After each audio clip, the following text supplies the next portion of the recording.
Hey everyone, Chase here. Today I wanted to go over some post-game and post-issue impressions of this platform here. This is my KTW Volante Airsoft Gas System M1873. This has been and continues to be super fun and a super cool gun to play with. But there have definitely been some, I don't want to call them growing pains, I just want to call them quirks, because someone very succinctly put it to me that in Airsoft, or just in anything, if you want something to not work, you put the word Airsoft somewhere in it. And that remains to be true. I don't know why that is. The way I think it is that for anything Airsoft to be even remotely considered approachable in price, it needs to make a lot of corner cuts in quality, and that just leads to,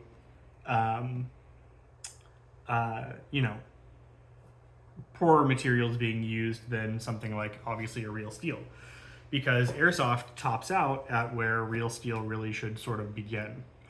As far as like price goes, for your starting platform. I digress. What I wanted to do today is go through a few of the things that I found about this while working on it, things that I consider to be quirks of the platform, things that you should probably be looking out for if you have one of these, and maybe it's giving you some trouble. So, first of all, the thing that has caused me the single most amount of trouble in this. Now, let me preface this by saying that really none of the stuff that Volante, whatever Kim has made for this has not been the problem. It's whatever KTW has from the factory that has consistently been the weak parts of this platform. With that being said, let me pick you up here. And we're going to zoom in on this piece right here. So this, if I could get a better angle on it, I would, but I'm going to put the lever back.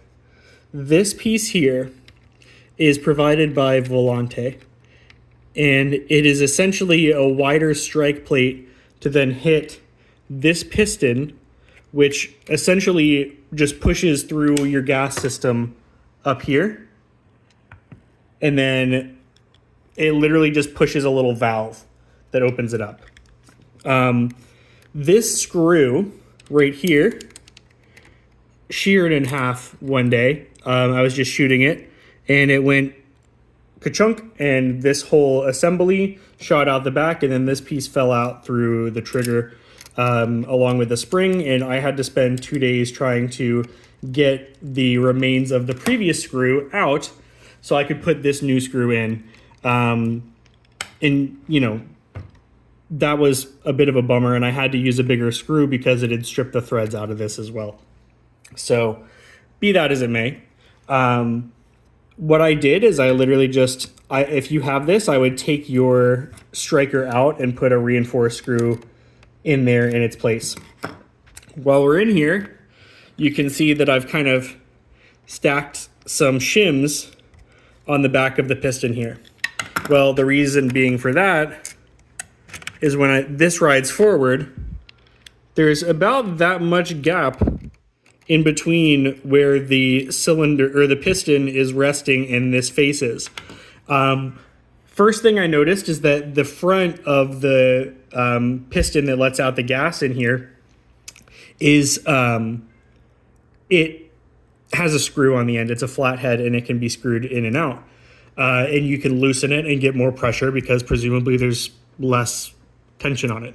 Well, in doing so, it doesn't lock in place. It's not like, even if you put Loctite on it and let it sit, it'll tend to back itself out and cause it to leak. So you have to screw this in all the way. And when you do, it has a little gap here. So all I did is I super glued some shims on there, and that was plenty sufficient to hold it in place.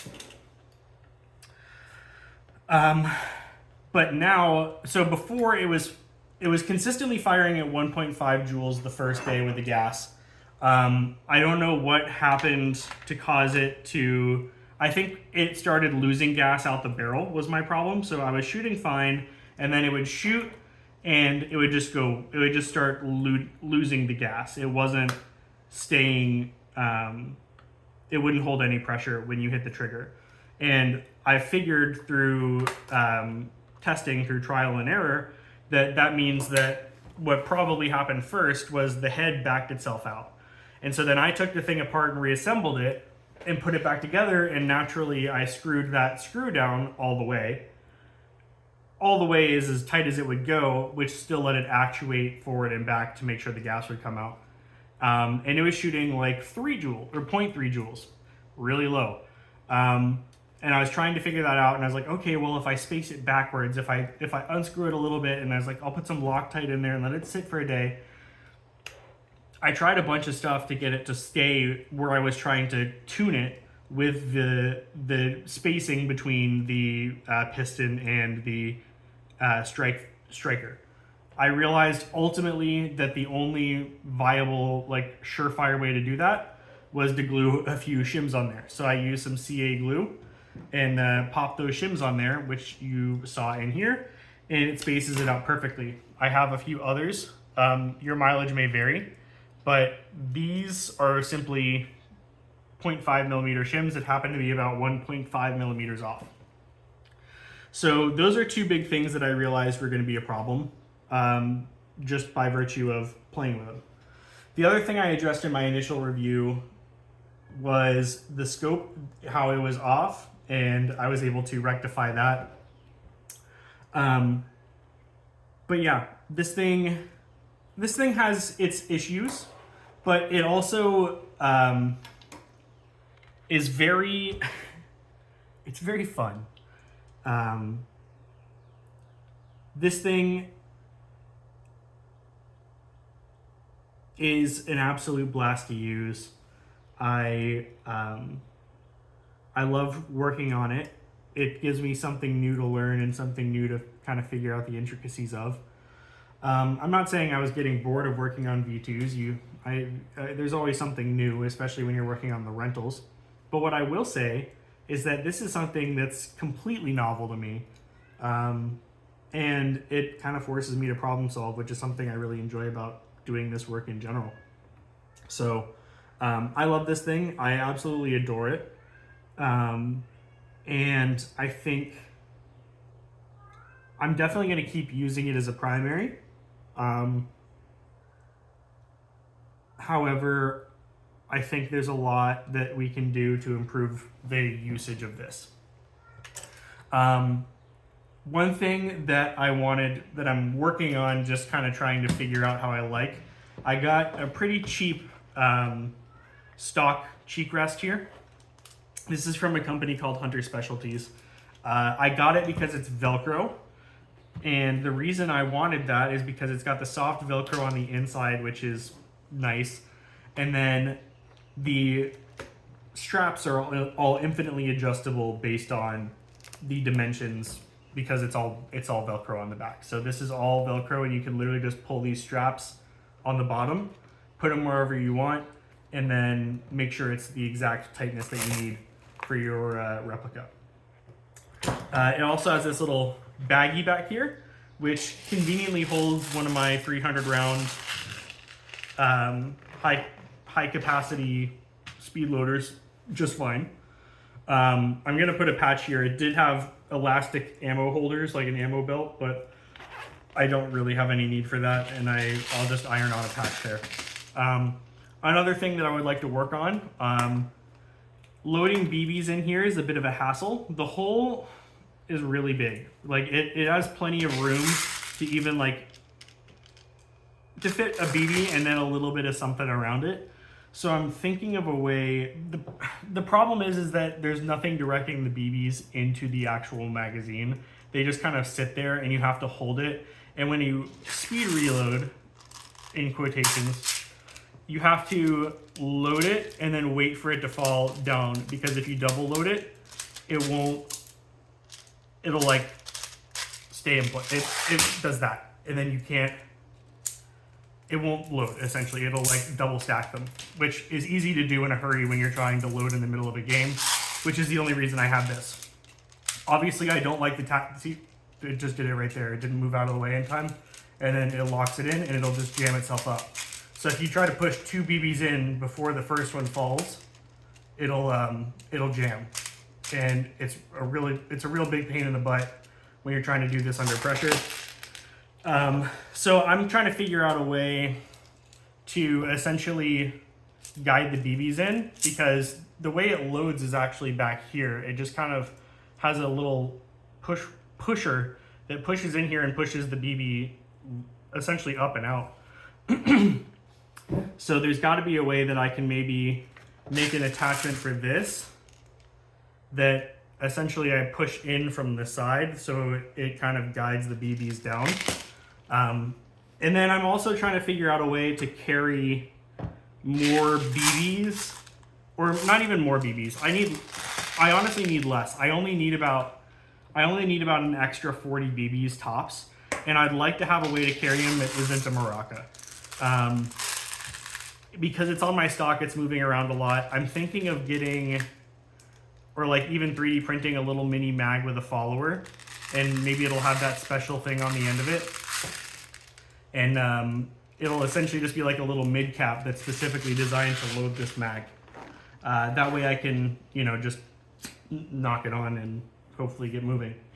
The other thing is just the gas. It's very fickle with gas. It needs to have the right amount. Too much and it won't work, too little and it won't work right. I was working on a pretty reliable system. I'll include some B-roll of that. But I was working on a little system to refill the gas on the field with something that would fit in that pouch. I was using a little butane lighter with this gas, which isn't under a terrible amount of pressure, no more than butane, I figured. And I was able to increase the throughput of that little thing, and I guess just the pressure cycling is what did it in. So I need to figure out something that's going to be less subject to the wear and tear of a pressure cycle, because it'll hold the pressure just fine, but if a butane fuel cell is designed to release that pressure a few times but over a very long period of time, it says it has a 20-minute burn time. Well, when you're trying to evacuate the entire thing in less than 10 seconds, it puts a lot more strain on the components, and I had one fail. Thankfully, it was nearly empty. Didn't cause any damage, but I figured that I thought I was onto something. I thought I was cooking. Turns out I ended up burning the dish. So that project is ever ongoing to make a more efficient way of carrying a little bit of gas into the field. I don't need this whole can. I just need something a little pick me up about, just so I can get maybe 2 mags in, just for longer games. What I'm trying to explore now is this gun really shines in a 15-minute skirmish. That's where it really wants to be. Your magazine is plenty big enough for that. If you're pacing yourself, if you're playing the way this gun wants to be played, you will have absolutely no problem with the magazine provided. However, if you're starting to play more objective-oriented games where maybe you're holding an objective for like 20 minutes, you're going to want to be a little bit more self-sufficient with your ammunition. So I think that that's something worth considering. Other than that, I don't think I have any further thoughts on it at the moment. I still am in love with this, but it is definitely on the crazy hot scale. It is a very high. It is a 10 in both categories.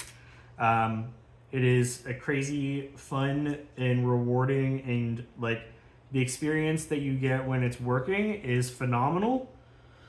But it requires a lot of TLC and being under very specific circumstances to work that way.